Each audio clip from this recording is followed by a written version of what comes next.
Let not your heart be troubled. You are listening to the Sean Hannity Radio Show podcast. If you're like me and suffer from insomnia, you know what? That's not fun. I tried everything. I couldn't get a good night's sleep. And this is neither drug nor alcohol induced. That's right. It is MyPillow. Mike Lindell invented it, and he fitted me for my first MyPillow, and it's changed my life. I fall asleep faster, stay asleep longer, and the good news, you can too. Just go to MyPillow.com, promo code Sean, and take advantage of one of Mike Lindell's best offers, his special 4-pack. You get 50% off 2 MyPillow premium pillows, 2 Go Anywhere pillows. Now, MyPillow's made in the USA, has a 60-day unconditional money-back guarantee, no risk to you, and a 10-year warranty. You don't want to spend more sleepless nights on a pillow tossing and turning that's not working for you. Just go to MyPillow.com right now, use the promo code Sean, and you get Mike Lindell's special 4-pack. You get 2 MyPillow premium pillows, 2 Go Anywhere pillows, 50% off, and you'll start getting the kind of peaceful and restful and comfortable and deep healing and recuperative sleep you've been craving and deserve. MyPillow.com, promo code Sean. All right, glad you're with us on a Friday. Write down our toll-free telephone number. It's 800-941-SEAN if you want to be a part of this program. Really, 2 big stories we are covering today in great detail. One has to do with this New York Times piece just breaking.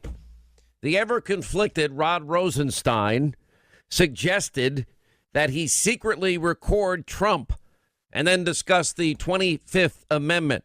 We're going to give you all the details of that. Then the ongoing, never-ending, nobody seemingly to know whether or not we ever, in fact, are going to hear from Professor Ford. As yet, new conditions are being set forth every day for any type of appearance. It certainly doesn't appear like it's going to be Monday. And whether or not the Senate Judiciary Committee goes along with these requests is a question that nobody has an answer to. We've had a lot of big information as it relates to the deep state last night, and I'm going to get into all of that because it is applicable. And the president's announcement that, in fact, he, after consulting with the White House lawyer Emmett Flood, President Trump called the Department of Justice Inspector General Michael Horowitz to review thousands of pages of those classified Russiagate documents before he orders their release to Congress and to the media and to the press and to the American people, which means that's going to be a little bit of a delay. Unfortunately, this would be the FISA warrants, the 302 reports, the emails of Strzok and Page and McCabe and people like Bruce Orr and Christopher Steele and others, which I am told would be devastating to all things deep state. He said in a statement, I met with the DOJ concerning the declassification of various unredacted documents. They agreed to release them, but stated that so doing may have a perceived negative impact on the Russia probe. Oh, because they'll be exposed? Because the entire case of the FISA warrant, the entire probe, there was never any evidence, and that the only evidence that was generated by a gullible news media was their media leak strategy. And the media leak strategy, just like the fraud committed to the FISA court, consisted really of one document that has been debunked. And that, of course, is the Hillary bought and paid for dossier. So, yeah, it would impact the Russia probe and probably put an end to it, which it should have been put to bed a long time ago with no evidence, as they go out there and indict people that are never, ever going to show up in the United States for any type of trial. They were surprised when the bot companies decided to fight back. Now they're saying they don't want to give them discovery, and then spending an awful lot of time. It's supposed to be a Russia probe, collusion probe, delving into bank loan applications of anybody that seemed to be close to Donald Trump, or tax returns and taxes that may not have been paid by people. Then you got key allies asking not to release at all, meaning foreign allies are asking not to release. Well, maybe part of that is that they're sharing information, these countries together. I've always believed that, sometimes to get around certain intelligence gathering, well, if your enemy does it and shares it with you, you didn't do it, so therefore you didn't break the law. Is that a possibility? I'm only asking questions here. But anyway, I believe the president says he will move quickly on this, the inspector general, and hopefully other things which he is looking at. We know he's looking into FISA now. In the end, I can always declassify if it proves necessary. Speed is very important to me and to everybody. Now, this decision was preceded by a series of conversations between the White House lawyer Emmett Flood and senior law enforcement and intelligence officials. Chief among them is Deputy Attorney General Rod Rosenstein. By the way, he's the guy that wrote the memo suggesting Jim Comey get fired. He's the guy that signed the final renewal application, the fourth FISA warrant against Carter Page.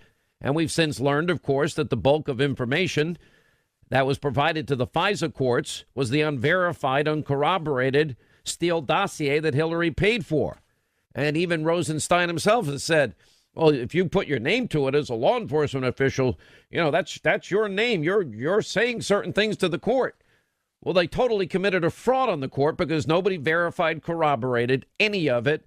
And the supporting documents surrounding it had to do with leaked information from the dossier to the news media. And then they put that in as if it was separate information, separate sourcing, when it was all one sourcing. It's pretty unbelievable how this has all gone down. Why this delay is going in place is a bad idea. Anyway, Flood is engaged in those discussions for weeks, but the pace and intensity of the talks picked up considerably after the president's declassification announcement earlier this week. Now, I don't know how long this is going to put a delay on this, but maybe next week, maybe the week after.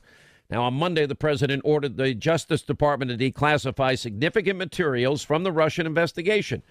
In other words, I thought, where's Spartacus Cory Booker when you need him?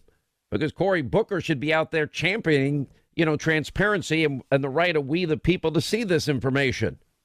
So the White House issued a statement saying the president was ordering the department to immediately declassify portions of secret court orders, specifically pages 10 through 12, 17 to 34, in terms of the monitoring and the FISA warrant against Trump campaign advisor Carter Page and the interviews that took place. We know Steele and Orr had a lot of contact with each other, that Bruce Orr became the conduit, if you will, for all the information that Christopher Steele was trying to put into the office of the special counsel, Robert Mueller. This whole thing is one big corrupt cesspool, incestuous waste pool. It's just despicable. Anyway, and it's a big, huge, massive abuse of power. And it's all been literally built on a foundation of lies and corruption. For months, people have been asking this. So that's a minor setback in things. Let's see how this unfolds. But leads us to the big breaking news story that just came out moments ago in the New York Times. The headline, Rosenstein suggested that he secretly record Trump, and he discussed the 25th Amendment, of course, where cabinet officials could actually remove a president if they don't think he's up to the task, has the mental capacity, for example, or if he goes under some type of surgery, then he would be removed and the vice president would then become president. Here's how the piece goes. 2 weeks into his job, Deputy Attorney General Rod Rosenstein confronted with a crisis, the president's firing of James Comey. Now, by the way, he recommended that the president fire Comey as the FBI director. Anyway, he suggested last year that he secretly record President Trump in the White House to expose the chaos consuming the administration, and he discussed recruiting cabinet members to invoke the 25th Amendment to remove Mr. Trump from office for being unfit. And Rod Rosenstein made those suggestions in the spring of 2017. That was when the president fired James Comey as the FBI director, one of the best decisions he's ever made. And then in the ensuing days, the president divulged that classified intelligence to the Russians in the Oval Office. So they say, no, that's not what happened at all. That was a media spin on what had happened. Anyway, Rosenstein, 2 weeks into this job, he began then overseeing the Russia investigation because of the recusal that nobody, it's inexplicable to this day, that was taken by the attorney general, who we never hear from, who doesn't seem to be involved in any of this or controlling any of this, which is Jeff Sessions. Anyway, as he had begun overseeing that investigation into Russia, he played a key role in the president's dismissal in Comey by writing the memo that was critical of Hillary's handling of the email investigation. Well, no, what they did is they put the fix in. They rigged the investigation. They had written the exoneration before they even did the investigation. And Rosenstein was caught off guard when the president cited the memo in the firing, and he began telling people that he feared that he had been used. Well, either you believe he should be fired or you don't believe he should be fired. And Rosenstein made the remarks about secretly recording the president and the 25th Amendment in meetings, conversations with other Justice Department and FBI officials. Well, how can this guy be in this position if this is the type of thing he's been talking about? If he gets fired, it would not surprise me. And many have been saying he should have been fired a long time ago, including me. Several people described the episodes, insisting on anonymity to discuss internal deliberations. But the people briefed either on the events themselves or on the memos written by FBI officials, including Andrew McCabe, then the acting bureau director, who was, of course, we now know, working closely on an insurance policy with Strzok and Page, all documenting Rosenstein's actions and comments. Now, what this means is I'm telling you what this means. This is all written down somewhere. This is all about to come out. So there's a reason these things are being leaked to the New York Times this Friday. There's a reason that the president said, okay, I'm going to let the DOJ Inspector General look at this first. Because what they've already found and we've been predicting would be damning to Rod Rosenstein. So anyway, this is probably only a small part of it, is my initial guess in this. You know, people briefed on all of this say, anyway, none of Rosenstein's proposals apparently came to fruition. It doesn't matter. It's his mindset from day one. It is not clear how determined he was about seeing this through, though he did tell McCabe that he might be able to persuade the Attorney General Jeff Sessions and John Kelly, then the Secretary of Homeland Security and now the White House Chief of Staff, to mount an effort to invoke the 25th Amendment. What have I said from the beginning? This is a soft coup. All the evidence, all these deep state actors, all at different points. What do we have? At the beginning, they protect their favorite candidate. Their favorite candidate then funnels money, campaign finance violation, through a law firm. They hire an op research group, Fusion, GPS. Then they hire a foreign national, Christopher Steele. Christopher Steele puts together a series of documents that becomes known as the dossier. The dossier is full of unproven, salacious lies about Donald Trump. That information is leaked before the election to hurt the president and influence the American people before an election so they'll vote for Hillary, the chosen candidate.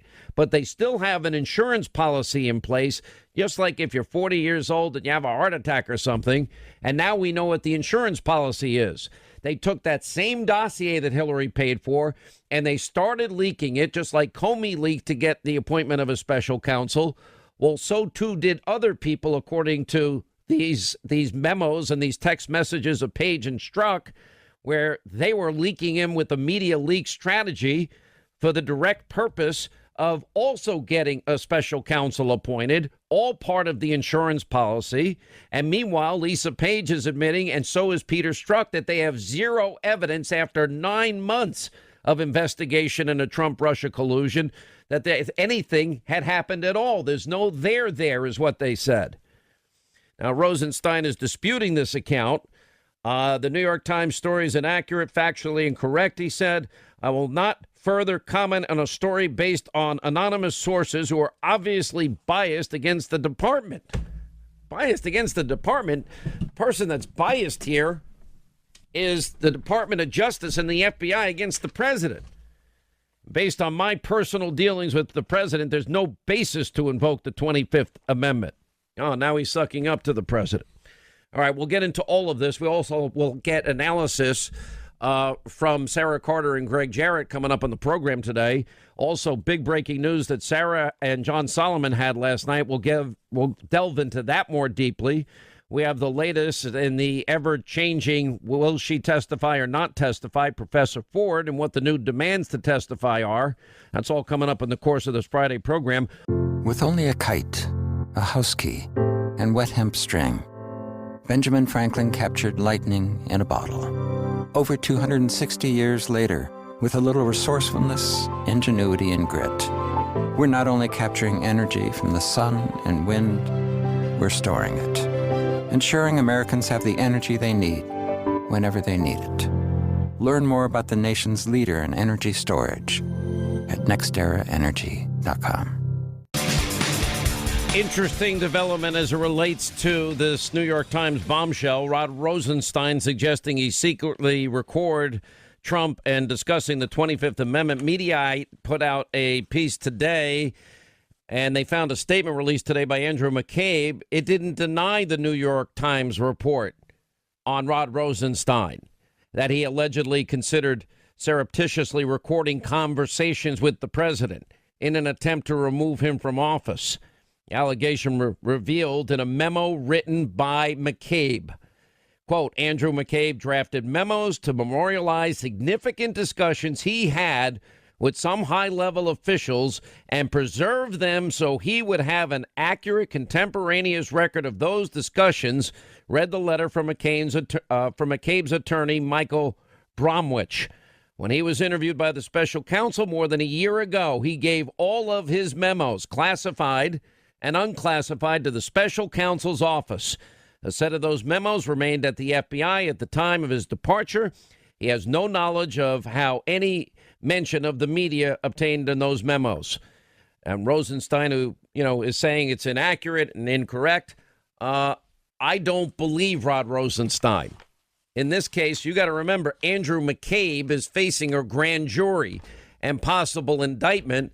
And I bet that he's pretty pissed off that he feels he was singled out when he has the knowledge that Rod and others, McCabe and Strzok, that they were all involved in this scam with him. All part of the insurance policy, all part of the media leak strategy, all part of the effort to undermine a duly elected president.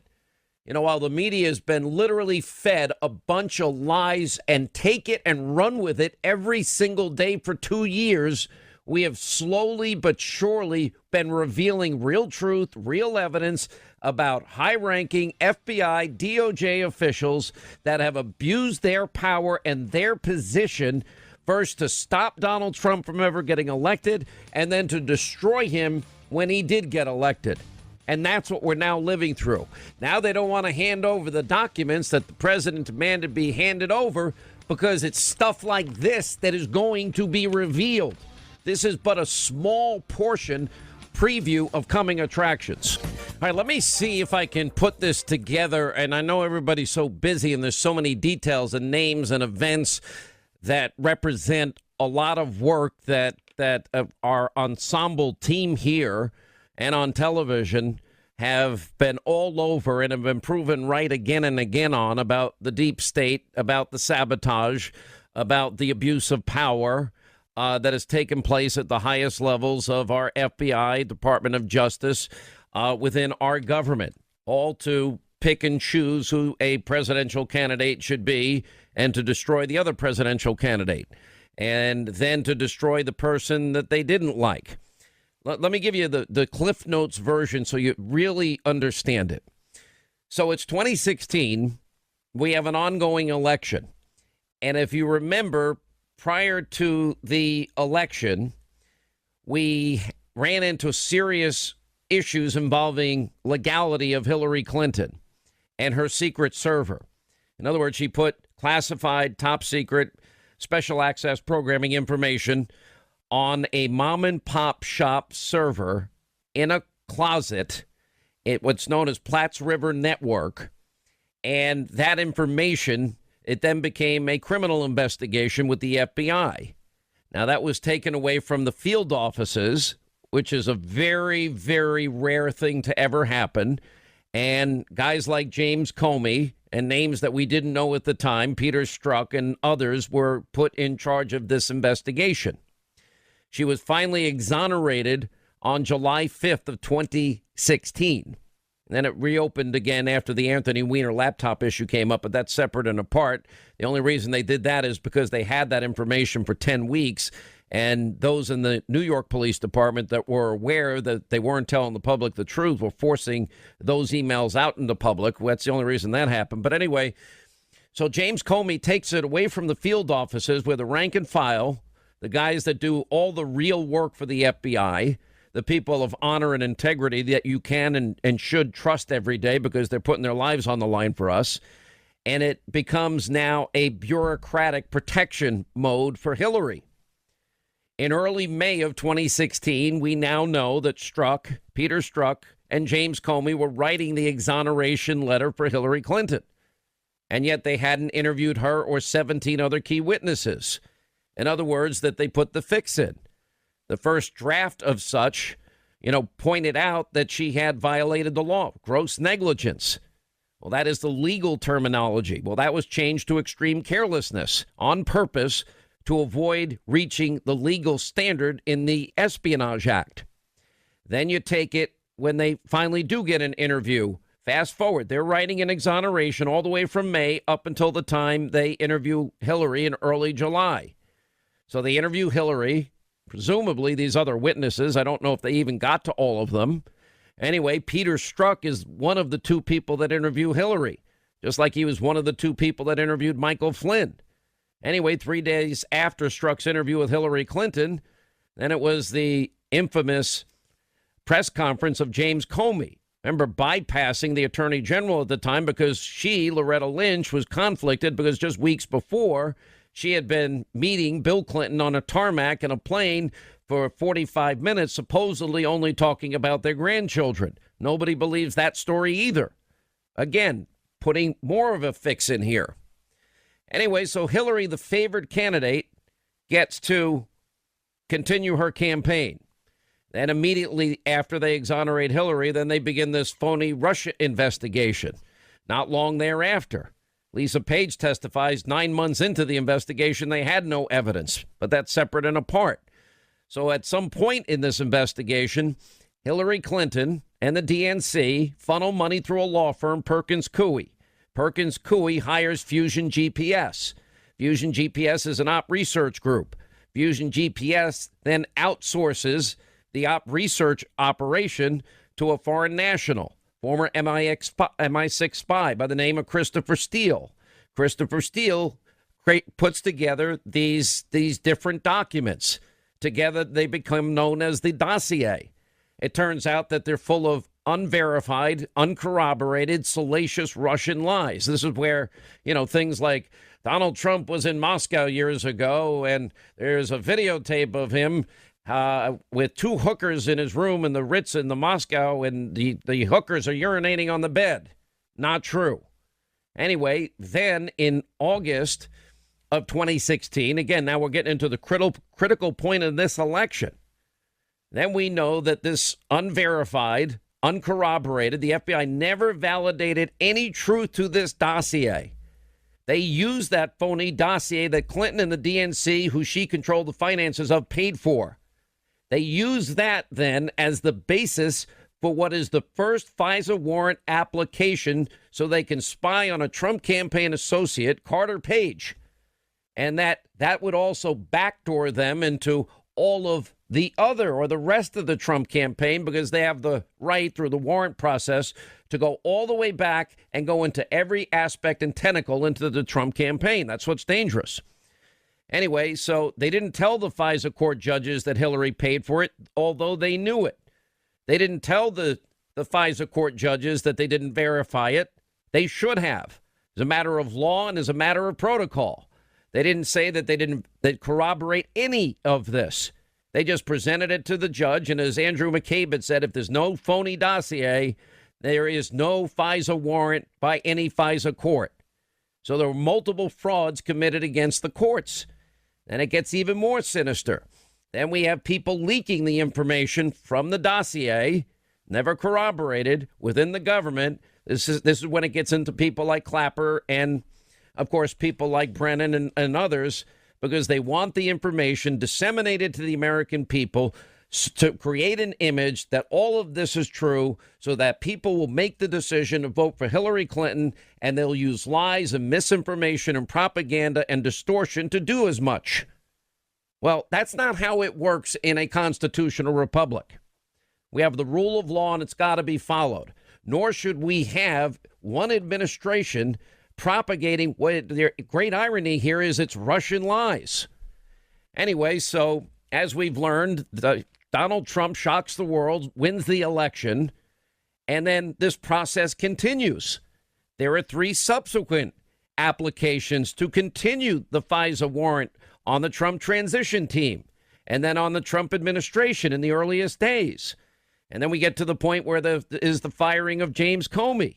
And Rod Rosenstein had written a letter to fire Comey, recommending the firing of Comey. By the way, the president didn't even need a reason to fire Comey. He could do it for any reason using his constitutional authority under Article 2.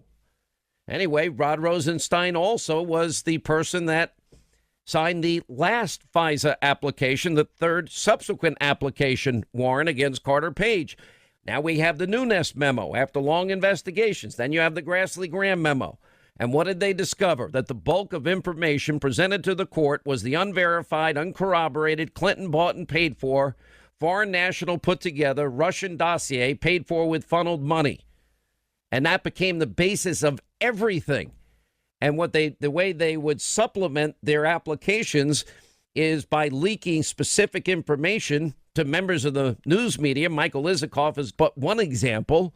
And Isikoff would write the letter. It's presented in the FISA application as confirmation of the dossier that they're trying to sell the FISA court judges.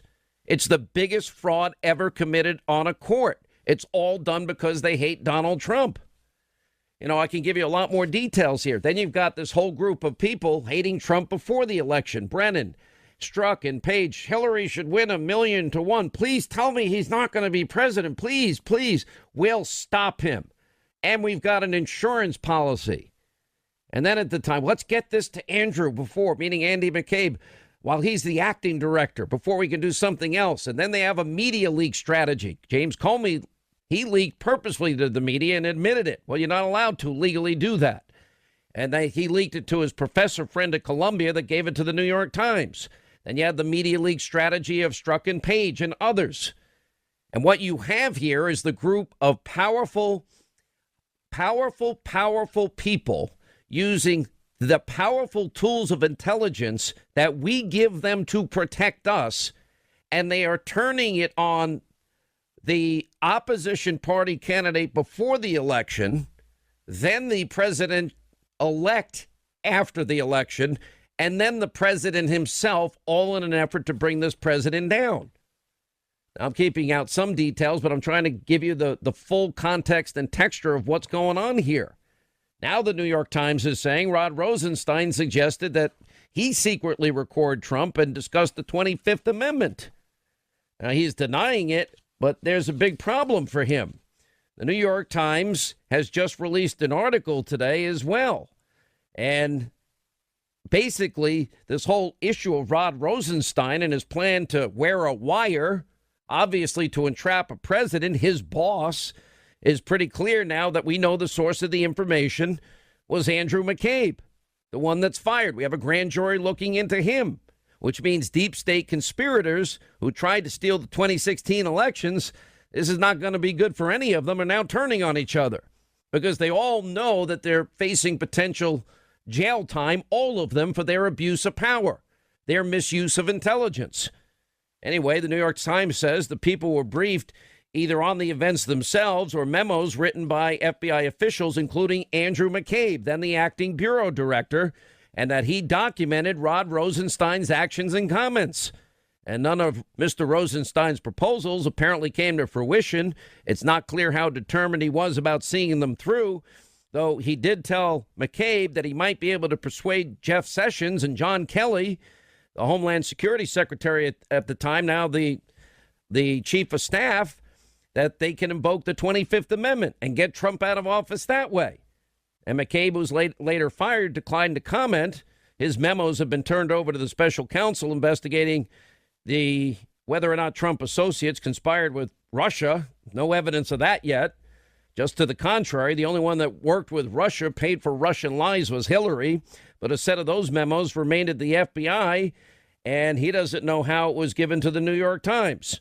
But he's pretty much confirming everything that was said here. You understand how dangerous all of this is? This is an unbelievable time for all of us. You know, and then on top of it, look at what they're trying to do in the case of Judge Kavanaugh. It's the same playbook.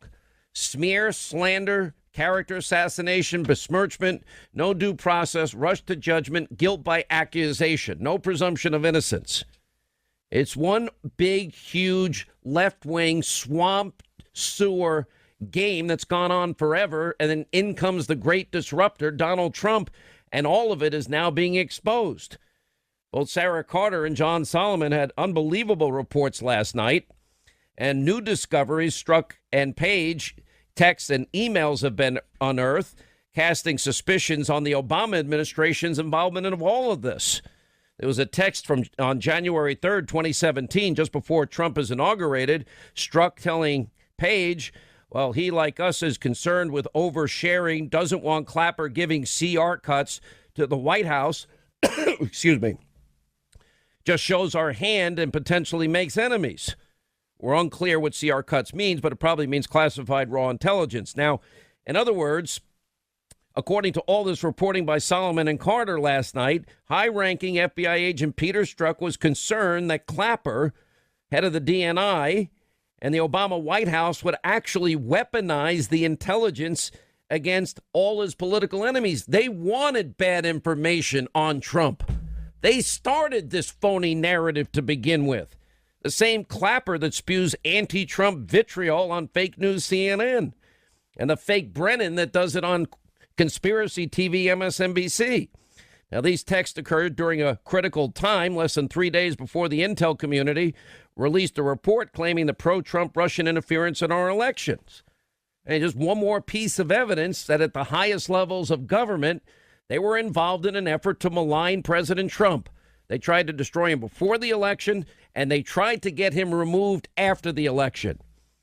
Thankfully, we still have some people working in our bloated federal bureaucracy actively, working for the Trump administration. But even Project Veritas all week has been showing all the saboteurs that are in just about every department in the government trying to undermine the president. I've never seen anything like it.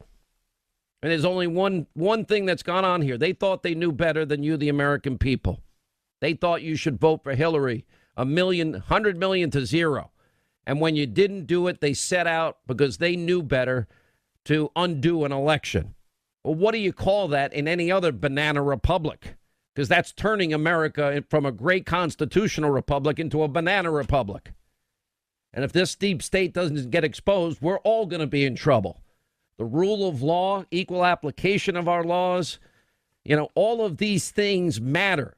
Equal justice under the law, constitutional law gets literally stomped on and shredded if this isn't stopped and exposed. All right, Sarah and Greg will join us in the next hour at the top of the hour. We also have more information on Kavanaugh to give you. All right, glad you're with us. Hour 2 of the Sean Hannity Show. We got breaking news all over the place. We have updates as it relates to the latest demands of Professor Ford and her attorney, who happens to be a very left-wing activist who didn't believe Paula Jones and defended even that creep Al Franken.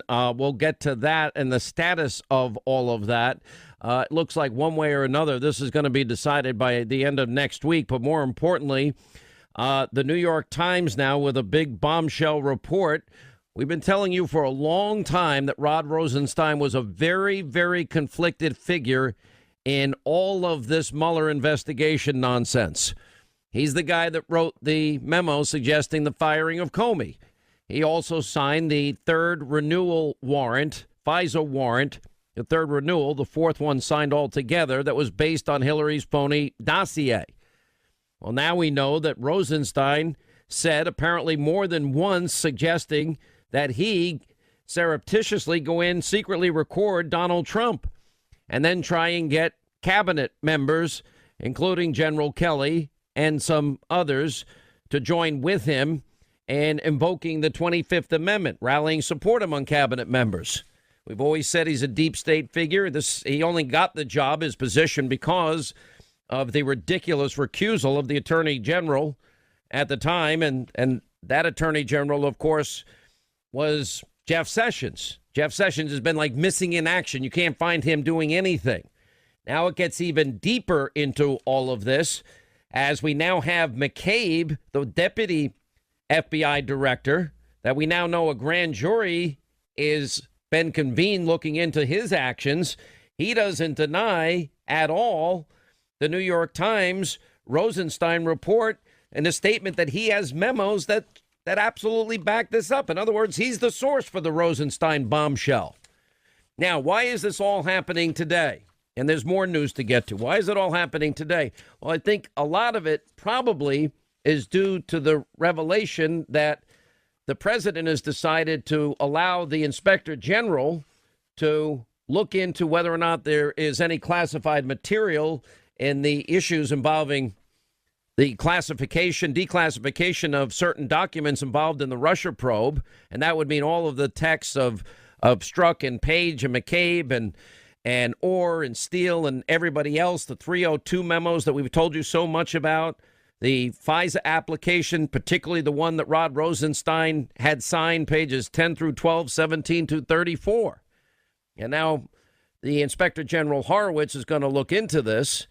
But there's another big question and new developments I just had during the break here. We have media liberals now are in a cold panic sweat over this revelation about Rosenstein.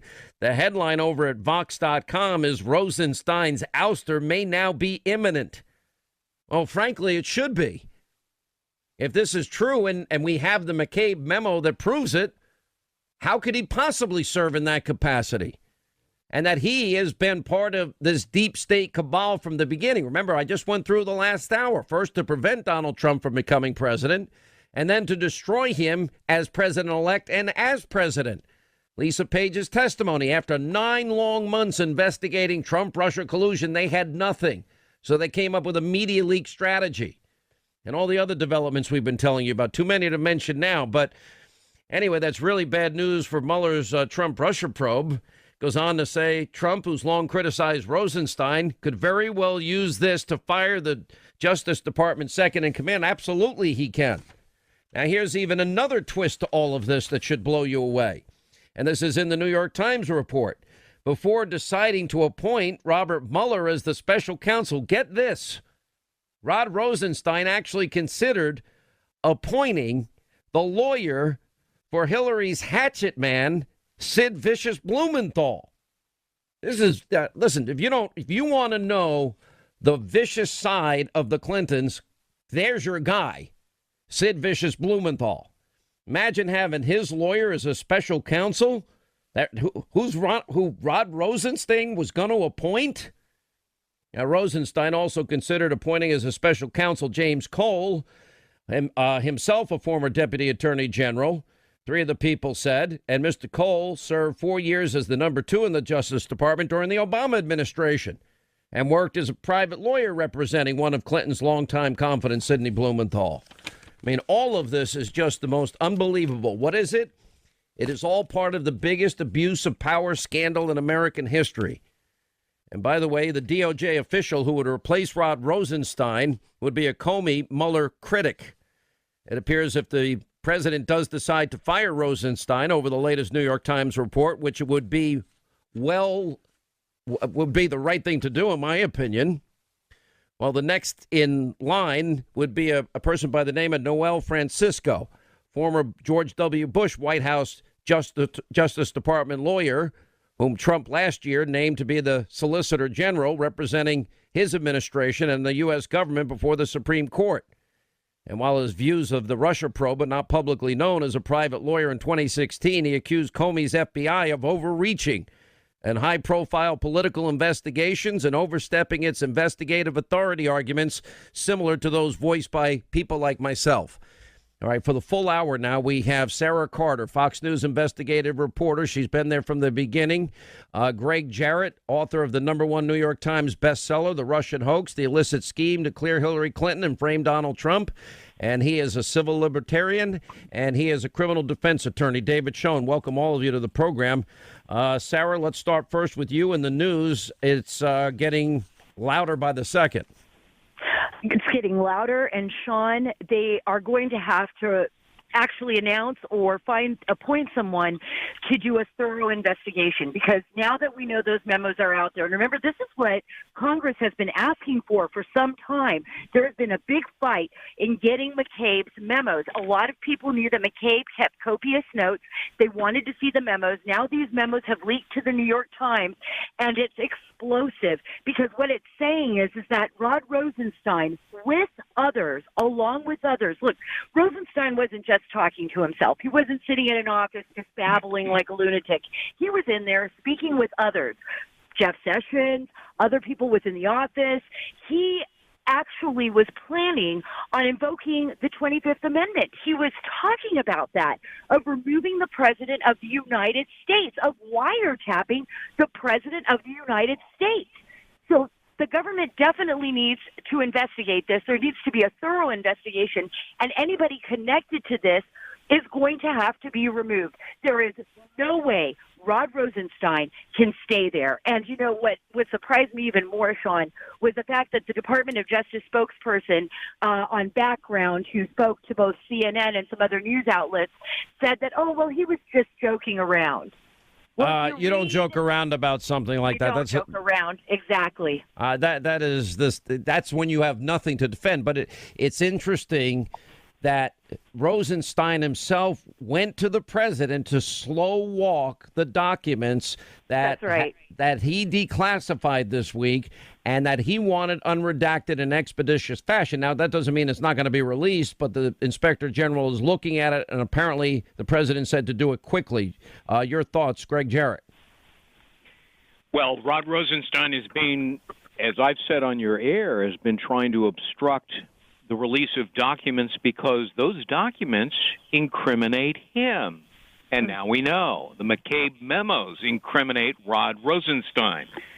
As I said in a tweet just a short time ago, that Rosenstein was driven by vengeance to try to secretly record the president and to engage essentially in a coup, an overthrow of the Trump government. So Rosenstein must be fired immediately.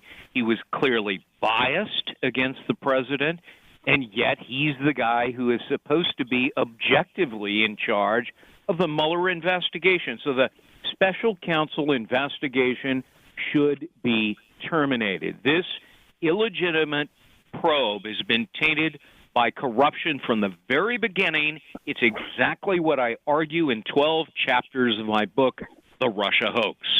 Let me bring in David Schoen. David, at this point now, the deep state seems to be turning on each other because McCabe had contemporaneous notes that he had written and memoranda that he had written that shows that Rod Rosenstein was saying all of this. Now, I don't care if you're liberal or conservative. If you have somebody in that position of power that has these radical views and is also conflicted every which way in Sunday, how does that person possibly survive? The only thing shocking to me is that we're still having this conversation. We've been talking about Rod Rosenstein having to go for a long time. It's a government of laws, not of men. It's not about personalities. And by the way, it shouldn't fall on the president to have to make a move to fire him. Jeff Sessions must fire him. Jeff Sessions is in charge of the integrity of that department as the first line. There's no question about it. If he was joking, he should be fired for making that kind of joke. There's not a question anymore. And by the way, we've seen parallels to this thing when you talk about them turning on each other. Remember, Comey and McCabe are at odds on their stories. Remember, we have the Strzok memo about a meeting that he had in McCabe's office with McCabe, he says. McCabe says he doesn't recall it, about making sure that Trump isn't elected and all that. So this whole crew has had these conversations. If you needed one other reason for declassification and transparency, this is it. I want to make one last point. All of these critics now, Nadler, or whoever it is on the left, criticizing the idea of declassification, their entire careers have been about open government and that sort of thing. It is President Obama who in 2009 signed Executive Order 13526 that made the president the final arbiter on declassification, and it was all on a campaign of transparency. This is why we need to have, you don't need any more evidence. on why we need these documents out in the open. It's amazing. Democrats now are scared to death. Chucky Schumer with a statement on this story. Now, I wonder if he'd say the same thing if this was any Democrat. Rod Rosenstein wanting to secretly record the president and remove and commit a coup in America.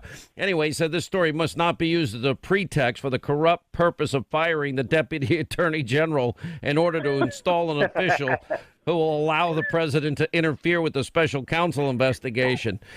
Generals Kelly, Mattis, and numerous White House and cabinet officials have been reported to say critical things of the president without being fired. Nice try, Chucky. I don't think that's going to work.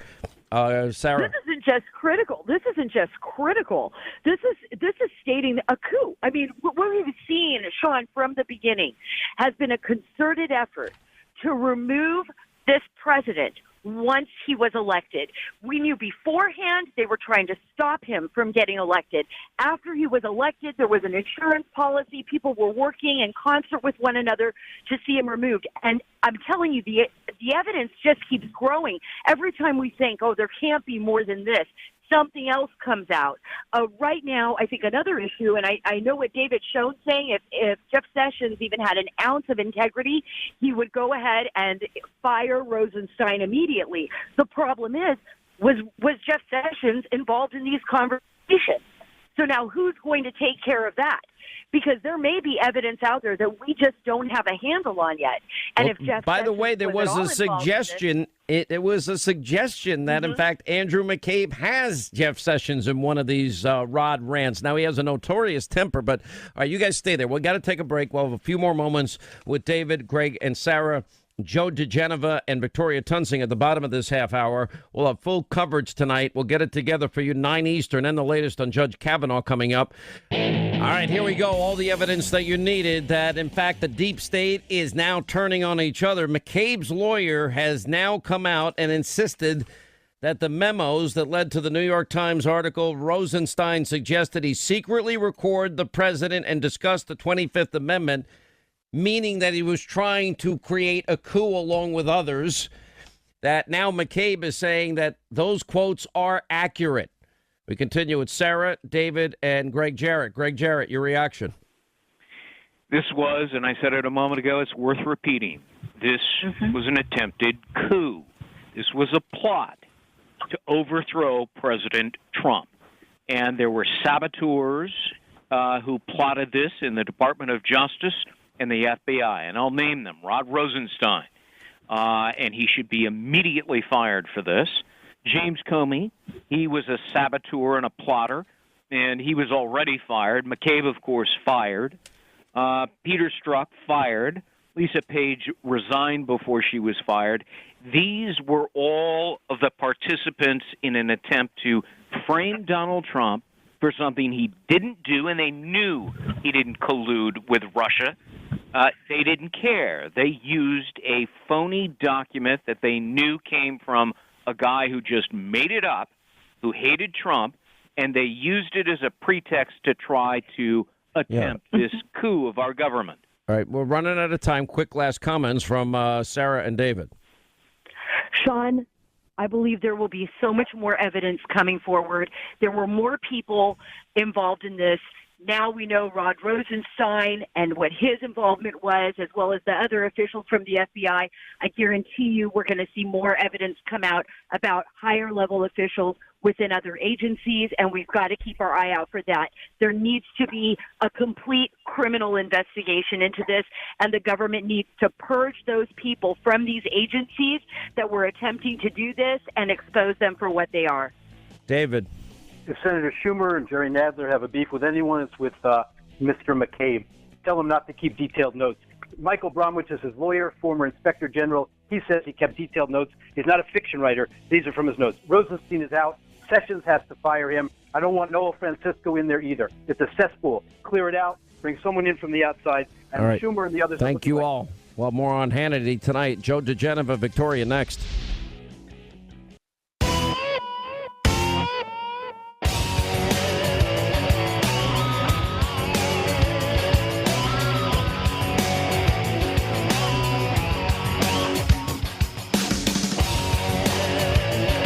Breaking news straight from the source. This is the Sean Hannity Show. The way we operate in the Department of Justice, if we're going to accuse somebody of wrongdoing, we have to have admissible evidence and credible witnesses. We need to prepare to prove our case in court. And we have to affix our signature to the charging document. That's something that not everybody appreciates. There's a lot of talk about FISA applications. And many people that I see talking about it seem not to recognize what a FISA application. A FISA application is actually a warrant, just like a search warrant. In order to get a FISA search warrant, you need an affidavit signed by a career federal law enforcement officer who swears that the information in the affidavit is true and correct to the best of his knowledge and belief. And that's the way we operate. And if it's wrong, sometimes it is, if you find out there's anything incorrect in there, that person is going to face consequences. Yeah, is Rod Rosenstein now on the verge of facing consequences? By the way, the consequences should come from the Attorney General. This is his job. He's the Deputy Attorney General. He's the head of that department. New York Times piece, Rod Rosenstein, suggesting that he, Rod Rosenstein, secretly record the President of the United States and discuss the 25th Amendment, which would be, in essence, a soft coup. And apparently this is all factual and this is all accurate because we now have confirmation from Andrew McCabe's lawyers, and apparently he took memos and notes to memorialize all significant discussions he had with every high-level official. We need that information to come out once and for all. But anyway, he has now responded to this New York Times article saying that the memos that McCabe wrote, which are the basis for the Times story, are, quote, accurate. And the statement from the lawyer was Andrew McCabe drafted memos to memorialize significant discussions he had with high-level officials, and he preserved them so he can have an accurate, contemporaneous record of those discussions. When he was interviewed by the special counsel more than a year ago, he gave all of his memos, classified and unclassified, to the special counsel's office. That now raises questions about the special counsel's office if they knew that Rod Rosenstein had an axe to grind from day one against the president. And a set of these memos remained at the FBI at the time of his departure. He had no knowledge of how the media obtained any of this. So all of this indicates McCabe is actively now cooperating, and his feeling now that a grand jury is impaneled probably is, why am I taking the hit when all these people did far worse? Now, Vox is reporting that Rod Rosenstein's ouster may be imminent. We'll see if Jeff Sessions is awake today and paying attention to all this today. We have one report in Politico that was back in April of this year that the next in line would be an individual, Noel Francisco, a former Bush White House Justice Department lawyer who Trump last year named to be U.S. Solicitor General representing the administration and the U.S. government before the Supreme Court. And he did at one time accuse Comey's FBI of overreaching in high-profile political investigations and overstepping their investigative authority. So he's made those arguments. Rod Rosenstein caught in a big fat lie now, denying these allegations. One other small point is Rod Rosenstein actually considered appointing the lawyer for Hillary's hatchet man, Sidney Blumenthal. Can you imagine this? Sid Vicious's lawyer, special counsel. You got to be kidding me. Now, earlier today, the president, just one last point, met with the DOJ concerning the declassification and the unredacted documents that he had called for on Monday. And in meeting with these officials, it might have even been Rod Rosenstein in this meeting. They agreed to release them, but stated to do so, they're doing so may have a perceived negative impact on the Russia probe. They're trying to talk the president out of doing this. The Inspector General has been asked to review these documents on an expedited basis. And the president said he believes he can and will move quickly on it. In the end, I can always declassify if it proves necessary. Speed is very important to me and everyone. Joining us now, Joe DeGeneva is with us. DeGeneva and Tunsing, and his partner in crime and in life, Victoria Tunsing. Welcome, both of you. Greetings from Columbus, Sean. Indiana. One last point. Chuck Schumer threw out a statement. This story must not be used as a pretext for the corrupt purpose of firing the Deputy Attorney General Rod Rosenstein in order to install an official who will allow the president to interfere with the special counsel investigation. And then he says General Mattis, Kelly, numerous other White House officials, cabinet officials have been reported to say critical things of the president without being fired. This isn't a critical thing. He's talking about removing the president and taping the president of the United States. Yeah, Sean, I'm going to correct you. Yeah. He did not deny it. He said, I was only kidding. That's really important for people to know. He did not say, I never said that. He said, just kidding.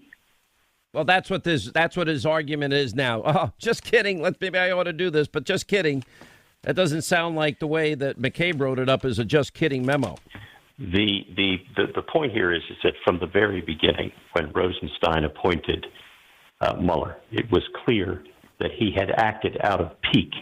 He said in the New York Times article about 2 months ago, where he leaked the story, that he was embarrassed when he found out that the president had alluded to the Russian investigation in his interview with Lester Holt. In fact, Rosenstein was looking for any reason to make himself look good because that's all he's about. It was fairly obvious that there was no justification for the appointment of Mueller, and now we know, because of Rosenstein's statements about using the 25th Amendment to remove the president with the assistance of cabinet members, that he was engaged in a soft coup, not very soft in my opinion, to remove the president. Jeff Sessions should fire him today. He should be out of that building. The U.S. Marshals should escort him out of the building. If he stays one more day, I just can't imagine that he can stay any longer. By the way, his denial, which was printed in response to the New York Times story, is a joke. He says there is no basis currently to invoke the 25th Amendment. He does not deny what Andrew McCabe says in those memos. Can you imagine Andrew McCabe, weasel number one, now ratting out weasel number two? This is like a mafia story. Well, I'm reading that line, but let me be clear about this. Based on my personal dealings with the president, there is no basis to invoke the 25th Amendment. You think he was parsing his words? It depends on what is, Sean. Yeah, I missed that, and I feel really stupid now that you pointed it out to me. Thanks for embarrassing the host on national radio with 590 stations. I really appreciate it. That's what lawyers are supposed to do, read that kind of language. Let me tell you something else bizarre. Here, listen to this scenario. Everything that Rod put into that memo to fire Comey was accurate. He listed all kinds of violations that Comey committed, like holding the press conference and discussing the evidence, something that's never, ever done. He said everything he stated in there was not only accurate, but he went to bipartisan people. He went to Democrats who criticized Comey in the memo. Then he gives the president the memo, and then he gets heat from the Democrats on the Hill. And then, only then, does he react and say, I was embarrassed.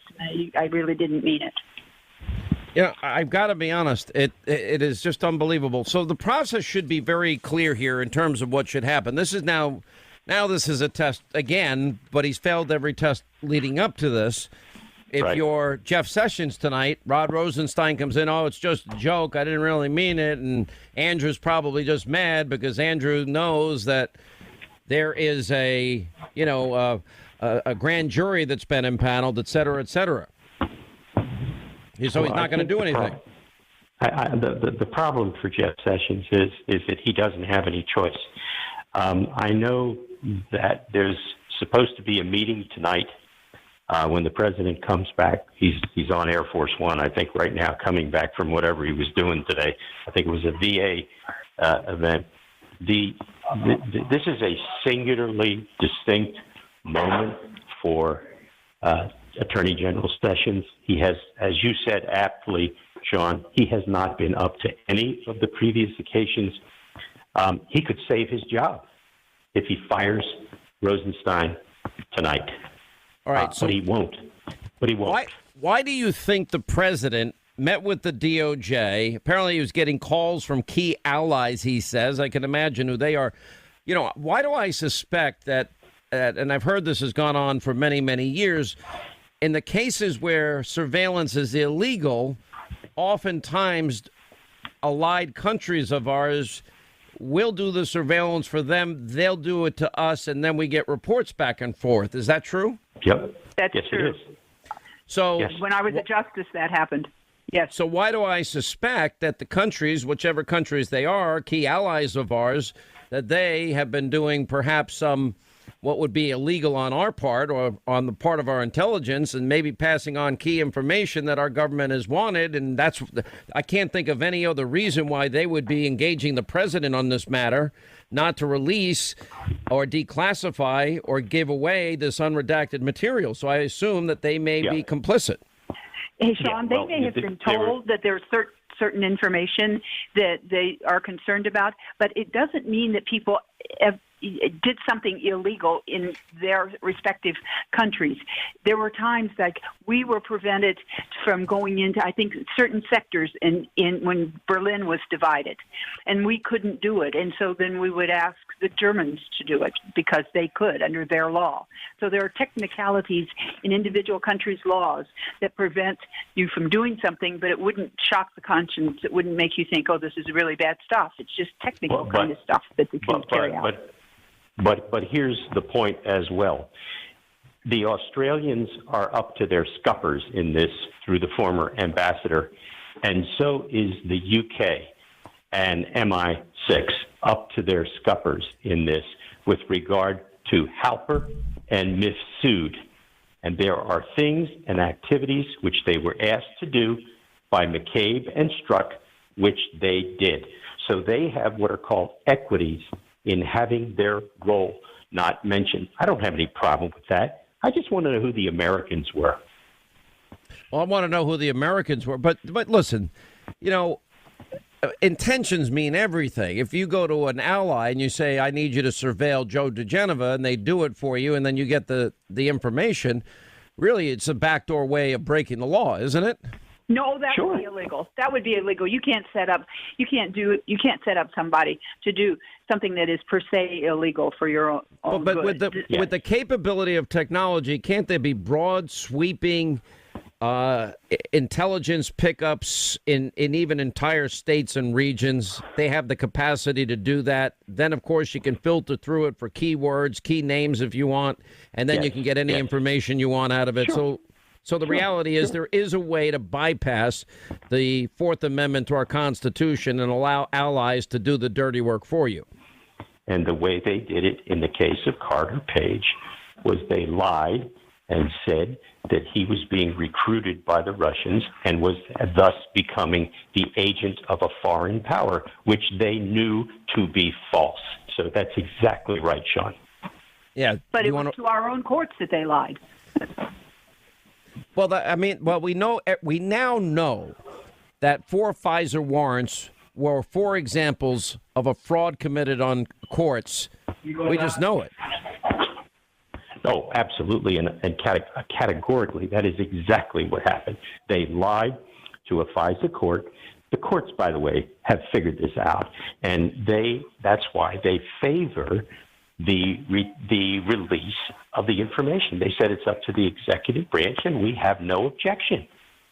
Mm-hmm. By the way, from a senior DOJ official, this is just breaking from Fox, the meeting that is referenced took place on May the 16th. In attendance were Deputy Attorney General Rod Rosenstein, Deputy FBI Director Andrew McCabe, Lisa Page, and other career DOJ folks. The official says all of them have been talked to about this meeting after the story, including one who now, I guess, works at Uber. That's what it says. Anyway, there were typed memos from McCabe and Lisa Page about the meeting. Page's were more detailed than McCabe's, but they both mentioned this moment where Rosenstein yells at McCabe about wearing a wire. The official with direct knowledge from Rosenstein says that McCabe and Rosenstein were going back and forth at each other, and the conversation got very heated, and McCabe was saying that Rosenstein was getting in the way of aggressively investigating the president and his administration in the wake of the Comey firing. Rosenstein was saying that McCabe was shooting from the hip and going overboard. In the heat of the moment, he said, "What do you want me to do, Andy? Wear a wire?" This official said that it might not have been a direct quote, but he said it several times. "You want me to wear an effing wire?" And then said it again. "You want me to wear an effing wire? Are you serious?" And Rosenstein says something like, "Yeah, I'm serious. What do you expect us to do?" And said he's incredulous. interesting. And in the Times piece, it refers to Rosenstein's behavior as bizarre and erratic. And indeed it is. Yeah. All right, last word, Joe. You get the last word today, not Victoria. Fire the SOB tonight. That's Jeff Sessions' job. Jeff, do your job. All right, thank you both. 800-941-SEAN, toll-free telephone number. We haven't really gotten to the Kavanaugh situation and the ever-evolving terms that are being offered by the attorney for Professor Ford. We'll get to that coming up next and much more. All right, a lot of news we're going to get to. Hannity tonight. Rod Rosenstein was part of the deep state, has been from the beginning. We'll get back to that, but also the Judge Kavanaugh situation. We'll debate it coming up and much more in your calls. Final hour free-for-alls next. The latest being a letter from the chairman to the Democrats saying, we have done everything we can to contact her. That is such I can hardly stand it. Of course it helps that there are women on that committee, but you know what? I expect the men in this country and the men in this committee, and many of them, believe me, because we all signed on to this letter to demand an FBI investigation, but really, guess who's perpetuating all of these kinds of actions? It's the men in this country, and I just want to say to the men in this country, just shut up and step up. Do the right thing. This is what I grew up with, that men are supposed to protect you from these predatory males. I do too. And they're not doing that. And believe you. On the contrary, but we have these people in Congress right now, in that Senate Judiciary Committee, these white men, old, by the way, are not protecting women. They're protecting a man who is probably guilty. If you're not Judge Kavanaugh, take the lie detector test. Yeah. Prove it the way she did and the way Anita Hill did, that they were not lying. Let's see that from you. Or are you a coward? Yeah. Dear Professor Ford. Dear Professor Ford. Dear Professor Ford. We know how difficult it is to stand up to powerful people. We want to thank you for publicly sharing your story of sexual violence. As members of the Senate determine whether Supreme Court nominee Brett Kavanaugh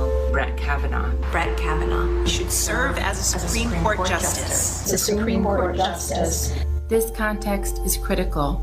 The behavior you described was wrong. Wrong. All right, credible, and yeah, we believe you. All right, news roundup and information overload hour on the Sean Hannity Show. Write down a toll-free number on this big breaking news day. Now, imagine a bunch of conservatives said, yeah, Judge Kavanaugh is credible, and we believe you, and said, instead of sisters, brothers, and there was a rush to judgment here. Imagine what the outrage would be on the left with that type of ad. You know, I went through this whole long laundry list of all these Democrats that are in trouble now, that have been in trouble in the past, and the very same people that either work with them or endorse them or support them, they have been utterly silent. Most recently, you've got Keith Ellison. This guy goes on to win the party's nomination to be the next Minnesota Attorney General. Well, the problem for him is a month ago in August, his ex-girlfriend went public with numerous claims that he not only physically abused her on multiple occasions. One instance, she claims he violently dragged her through the house by her feet while he's screaming, get the bleep out of my house, get the bleep out of my house. Well, it didn't seem to impact the people of Minnesota as he won the party's nomination to be the next Minnesota Attorney General. He is the number 2 most powerful man at the DNC. You have so many other prominent people that have been Kavanaugh accusers now, but you don't find any of these Democrats that are standing behind Ellison's ex-girlfriend. I haven't heard from Kirsten Gillibrand or virtually anyone for that matter. And Ellison's girlfriend just tweeted that the Democratic Party not only just didn't believe her, didn't stand as sisters with her, didn't say she was credible, even though she had a doctor's report indicating abuse. And we're told that there are also video and audio images that she's not yet released. She tweeted the DNC, quote, smeared, threatened, and isolated her. Tom Perez is the DNC chairman, the number 1, and Ellison's number 2. He said he's proud that he made Ellison the deputy DNC chairman. And both Ellison,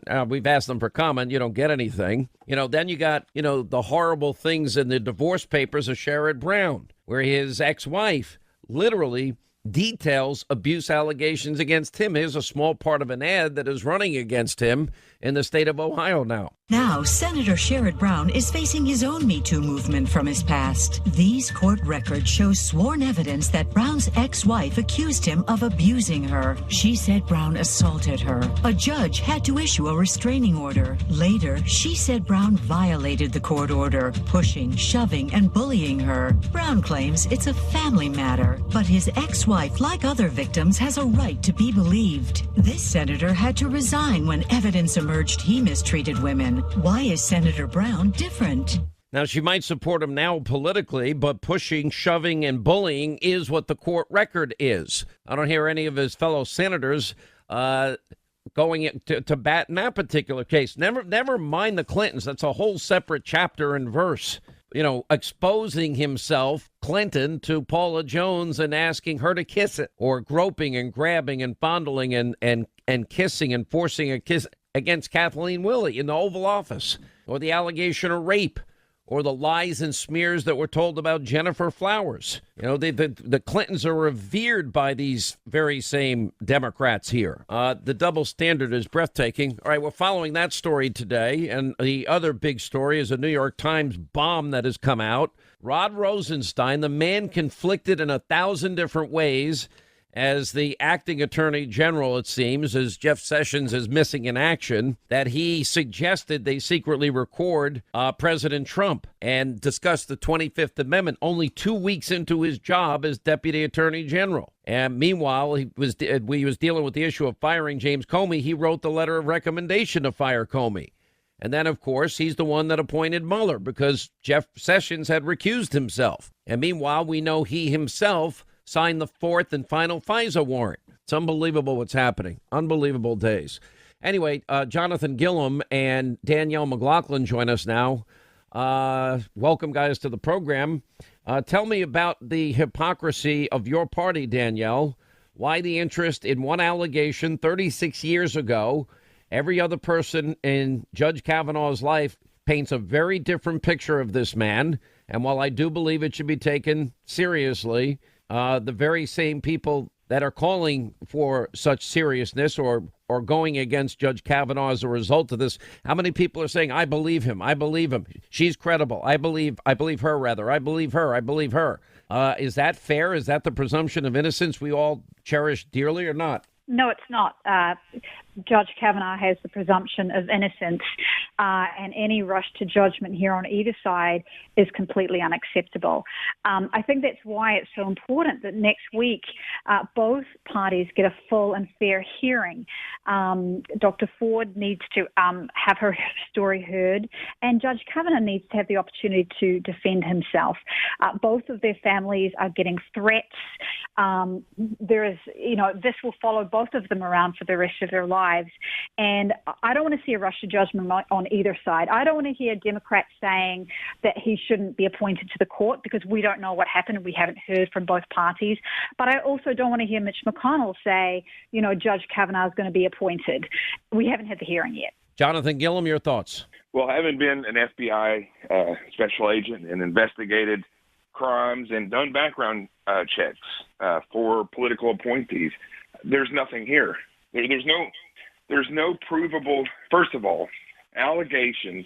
If we just went by allegations that people make from 30 years ago on a daily basis and assumed guilt, as Kristen Gillibrand and the women from The View and all these other people say, we should just assume guilt, then there would be guilty people or people charged with guilty outcomes in court cases all the time that aren't guilty. We can't do that. There's a thing called due process.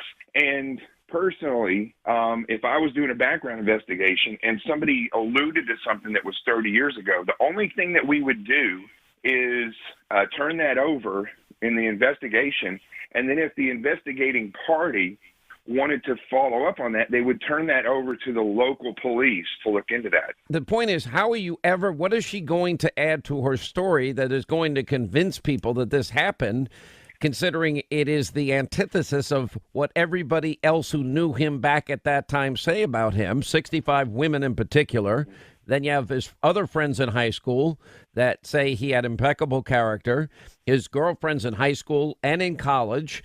and also in law school, and the people that worked with him in the Bush White House, and the women that have clerked for him as he's been a judge, and his fellow employees as he's been a judge, all speak that highly of him. So let's assume she retells the story that she told to the Washington Post, and with maybe some more details, maybe she remembers where it happened, etc. I think it should be taken seriously. But if we get that story again in total, what does it mean? It does nothing. That's a great question. It is a good question. From an investigative standpoint, it does nothing because you're not adding any evidence of the proof of a crime. And I'm like you, Sean. I'm like Danielle. I believe in justice for all. I have 3 sisters and a mom. Anybody tried to touch my sisters and my mom, they're going down. But in this case, from a legal standpoint, there is nothing further to add if there's no evidence. And having somebody testify in front of Congress versus an investigator going and interviewing somebody and then looking for evidence, it's nothing but a grandstand. It's grandstanding on a stage. That's it. Well, she's insisting that they be senators, although the requests change seemingly daily. First, it was the FBI investigation has to happen first. The FBI says that's not what we do. This does not involve any federal crime. And then it became a matter of we'll only talk to senators that like us and agree with us, and then it evolved into, well, we're not going to do it Monday. We will try to do it one day next week, but we get to go first. We get to go after Judge Kavanaugh, which doesn't make sense either, considering she's making the accusations, and he should be the one that gets to respond to them after, I would think, Danielle, as a matter of fundamental fairness. Yeah, generally the prosecution will go first and then a defense will go second. So it would make sense that Judge Kavanaugh would go after Dr. Ford. I want to speak a little bit to the allegation. Oh, by the way, and then if she wanted to go back after him, she could. But all right, stay right there. We'll take a break. 800-941-SEAN, toll-free telephone number. You want to be a part of the program. Final half hour. We'll get to some of your calls. Also, we're going to talk a little bit about the real dangers of addiction and opioid abuse that is going on in every small town and big city in this country today. All right, as we continue with Jonathan Gillum, author of Sheep No More, Danielle McLaughlin, constitutional attorney. So we're talking about this whole case and whether or not Professor Ford gets to testify either before or after Judge Kavanaugh. I would think that in fairness that Judge Kavanaugh should go after her. Now, she wants to rebut him after. I think they've done the right thing in the Senate Judiciary. They have tried to accommodate her. They've offered, closed sessions, open sessions. They've offered to go where she is. They've offered all sorts of accommodating concessions, as has the president. I think that's the right thing to do. But what is he going to be answering except that what she wrote in the Washington Post, not what she's going to testify to? Well, we don't know if there's any more color to the story that she might tell. I suspect that she will explain to the senators how this alleged assault has affected her over the years. We do know that she spoke about it with her husband and, of course, a counselor 6 years ago or so, and waived that privilege so that those notes could be revealed to senators. I think one thing that's really missing and it's really important here is that Mark Judge, who was an eyewitness to this alleged assault, is not being called by the Senate. And I think that's a problem. I know that he's denied it, but Jonathan, as you know, in law enforcement, a witness denying they know anything about it is not sufficient to just put that witness to the side if you're really going to do an investigation. So I think that's a troubling element here, that we're not going to hear from Mark Judge, who was allegedly in the room with the two of them. Last word, Jonathan Gillum. Well, when we're looking at the veracity of the statements that's going on, and we're looking at the venue in which this is being held, I don't know any other court system where they're going to take a person and before they investigate a crime, they're going to put them in front of the national audience and have them attempt to crucify another individual. I don't agree with that. I don't agree with the way that these hearings are unfolding. And I just think due process should be carried out and investigations should be done behind closed doors. There's this whole thing about bringing somebody in front of the TV cameras and Congress before an investigation is done for a real crime, which is not going to be able to be proven, would be prudent here. We need due process. And I tell you, if you look at the totality of circumstances of both things, what she's saying and the characteristics demonstrated by the Democrats on this committee, the Democrats have shown more behavior that is criminal in nature than anybody else in this situation. And the way that they held the letter, the way they held it to the end, the way that they're grandstanding nonsense about killing our judicial system, that to me is the biggest problem that we have here. All right, I'm going to have to let you both go. Thank you both for being with us. Toll-free telephone number is 800-941-SEAN if you want to be a part of this extravaganza. When we come back, we'll get to your calls. You know, there is one death every 7.5 minutes, 192 deaths every day, 72,000 deaths annually, and it's called the opioid epidemic in every small town and big city. Every one of us now has been impacted by this. Every family, your family, friends, somebody you know that has been impacted by this. Eric Bolling is one example, as he's been on this show telling everybody it can happen to you. We'll deal with that next and your call straight ahead. All right, 25 now till the top of the hour, 800-941-SEAN. We have a serious issue I wanted to deal with, and I have an opportunity to today. Addiction now, and especially opioid addiction, is impacting every single family that I know. I mean, you have a friend, you have a relative, you have a family member. It is that deep and profound, and is becoming that big, deep, and profound a problem. And we see an overprescription of pain medicines in this country. There was one particular documentary I was watching that there were like 65 pills per person, man, woman, and child in a particular county in Ohio, just astronomical amounts of drugs being prescribed to people. Now, I'm not saying that these drugs are in and of themselves bad, but they are highly addictive. And people are taking things like Vicodin and oxycodone and Percocet and OxyContin. And very quickly, even many professional people, even doctors themselves and lawyers and teachers and policemen and firemen,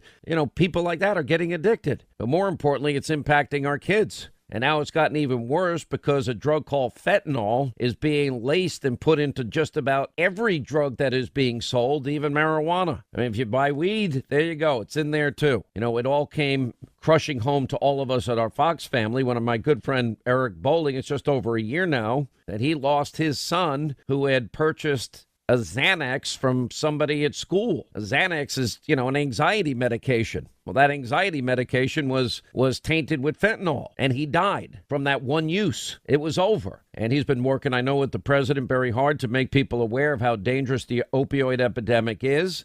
And I know even the drugs that people are buying, the heroin that's coming in across our borders every single solitary day. You don't know who's making these drugs. And then people get it and they cut it. And then to make it stronger, they're adding fentanyl to it. You add a couple of grains of salt size. That's it. Just imagine 2, 3, 4, 5 grams of salt and it's fentanyl, and you add it to a shot of heroin. You're likely to die just from that one dose. It's that bad. And the level of addiction is out of control. We have some numbers. You get one death every 7.5 minutes, if you can believe it, in this country. 192 dead people a day. 72,000 dead annually. And it's really something that is impacting small towns and big cities all across the country, in large part because these small towns and big cities are purposely being targeted by drug dealers in the hopes that they can get more people addicted. Anyway, joining us now, Missy Owen is the CEO of the Davis Direction Foundation. Kathy Glover is with us, happens to be Newt Gingrich's oldest daughter, and I've known her for many, many years. And her leadership consultation, she's been a childhood friend to Missy Owens for a long time, and they're both working hard on this, as is the former speaker. The president now, in the new budget that they're putting out sometime in October, well, they're allocating billions of dollars now to stop this opioid addiction and crisis that's now facing the country. Welcome, both of you, to the show. Thank you, Sean. All right, Missy, tell us, how are we going to stop these kids? This is how it happens. Kids go in grandma's medicine cabinet and grab a few Percocets, Vicodin, OxyContins, and then they find out they like it. Then they go back for the rest of them. And then the next thing you know, they're trying to buy them on the street, and it's about $80 a hit or per pill. And then the next thing they do is, some genius will suggest heroin, which is only $10 a bag, and it's a much deeper high. Then they do one shot of heroin, and their life is ruined. That's exactly right, and you pretty much described just exactly what happened to my son, who started his addiction because he could not sleep, went to the family medicine cabinet, found Vicodin, and slept very well, had a natural high, and continued to take it till that prescription was gone, and when he couldn't afford the lifestyle through pills on the street anymore, turned to heroin. I mean, and that's the thing. Instead of $80 a pill on the street, you're paying $10 for a bag of heroin. Here's the problem. Number one, you don't know where the original heroin came from. And you watch some of these documentaries. I was watching one called Trade. It's on Showtime, or Nat Geo had a series called Drugs, and they're mixing these things, some of it coming from Mexico, for example, in this particular documentary that I was watching.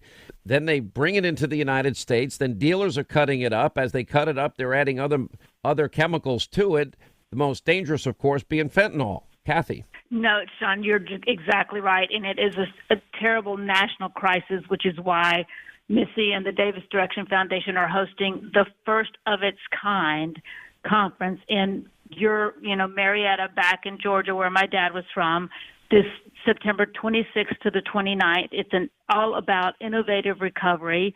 People can go online to buildingcommunitiesofrecovery.com and learn about it because, everybody is impacted, Sean, as you've said, and it is horrifying. And Missy and her husband have built a dynamic way to reach people and are focused on recovery and solutions.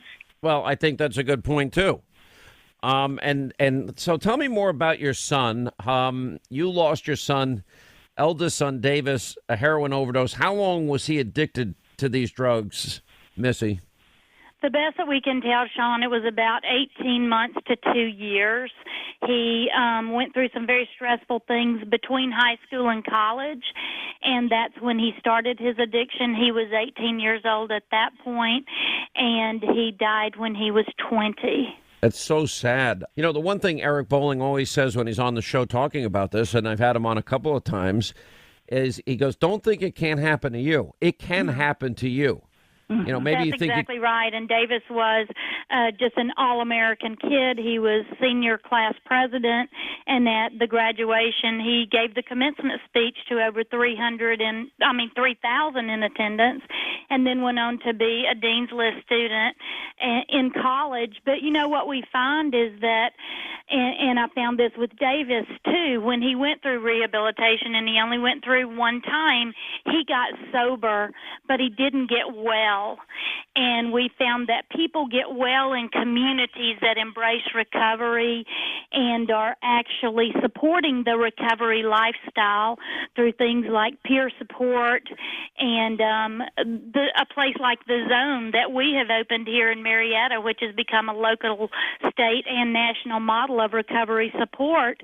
And it's a place where people come to stay in recovery, and we're providing free support and free I don't mean to sound negative, but the odds if you become an opioid addict of full long-term recovery are about 15%. That is true. But, if what we found was that people coming out of rehabilitation and incarceration, 9 out of 10 of those people would go back out and relapse. So we decided, our foundation, to focus on aftercare from getting sober. And that's where we involve the entire community and have the community support to help others. And we help them getting jobs, getting housing, getting food, the basic needs of life. It's amazing. It's amazing that we're sharing in our recovery conference next week are the innovative ways that people are keeping people sober. Yeah, and you're also offering for other communities a replication toolkit. Do you have any numbers in terms of the percentage of success, those that go through your program, what the long-term success rate is for recovery? Well, we are looking at keeping those things. We're very new. We're only 2 years old, but what I can tell you now is that when we opened our doors the first month, we had 340 visits to our recovery support organization. Today, we average, 2 years later to the month, today we average 3,500 visits a month. People seeking the services to stay in recovery. So this is all happening next week. It's a 3-day conference. It's in Marietta, Georgia, at the Atlanta Hilton Hotel. Do you have to sign up for this? What do you do to be a part of this? You can go on www.buildingcommunitiesofrecovery.org. You can register there, or you can come to the conference and register. We just want people to come. And Sean, we have people from all over the United States coming to share special programs that they have that are working in 4 different areas, which are education, health and wellness, legal and law, and faith-based. So we have solutions in all of those areas. Yeah. Well, look, I'm sorry so much to hear about your son. You sound a lot like Eric Bolling in as much as you've taken a tragedy and you're using the opportunity and knowledge that you've gained to help other families. And I applaud you for it. And Kathy, I've known you a long time. I know where your heart is, and you're trying to save some lives here. Good for you. Well, thank you for your time today, Sean. It's really important to just reach out and let people know that there are some options and innovative recovery solutions, and that's what we want to highlight at the conference next week. All right. Thank you both for being with us. 800-941-SEAN is our toll-free number. You want to be a part of the program. Let's say hi to Ted is in Dover, Delaware on this Friday. Ted, hi. How are you? Glad you called, sir. Hey, how you doing, Sean? Long time no talk, but everything is good on my end. I hope everything's good on yours. But yes, sir. I got to get right to the point with Brent Kavanaugh. It's a disgrace and it's a witch hunt. And the only thing that really, really gets me is I want the American people and your audience to know if we vote these people in to run the Senate and the House in less than a month or so, this is all we're going to get. I think people are just tired of it, man. And I think the Democrat Party has showed what they're going to do when they get in power by acting like this. It's just crazy, man. Well, I got to tell you something. It's absolutely insane right now, the environment we live in. Now, look, this is the silly season. It's a predictable silly season. It's 46 days until the midterm elections. If there's 2 things that you can predict with certainty, one is every election season, the Democrats will smear Republicans. They never have an agenda. They never change their playbook, ever. Republicans are racist, sexist, homophobic, xenophobic, Islamophobic, misogynist. They want dirty air, water. They want to kill kids and granny over the cliff. That happens similarly with every Supreme Court nomination.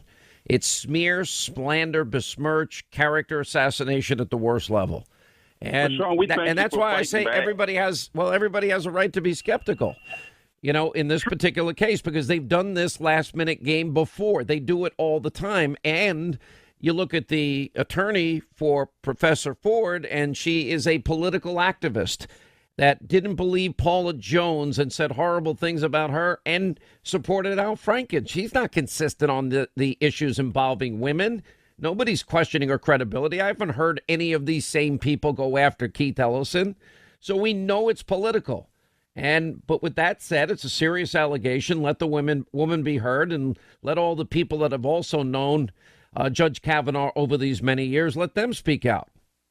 Yeah, I agree with you 100%, man. Thank you for keeping us sane, Sean. I mean, thanks for your information and your fight back, man. It really makes me understand why they do what they do, but at the same time, it's just frustrating you because they get away with it time and time again. But I think the American people are going to step up, and we're going to change this, man. This can't go on much longer. You know what I mean?